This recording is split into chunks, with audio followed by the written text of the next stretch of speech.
good guys ang kapusil ni Kapitan Dudong Bukol sa barangay captain nga kapusil sa barangay sa Digos Batanon mga kayo niyo.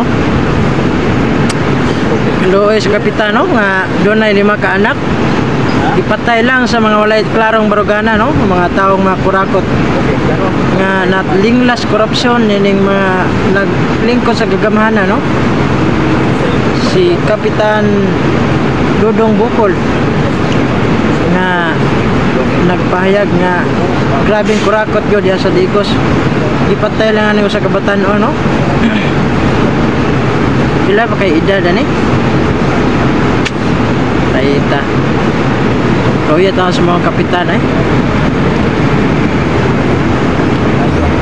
may noon din dakpa na sa kadako sa pabuya guys 4 million sa nyangkana guys.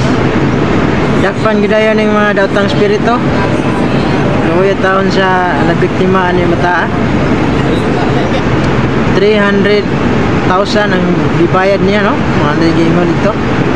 Grabe.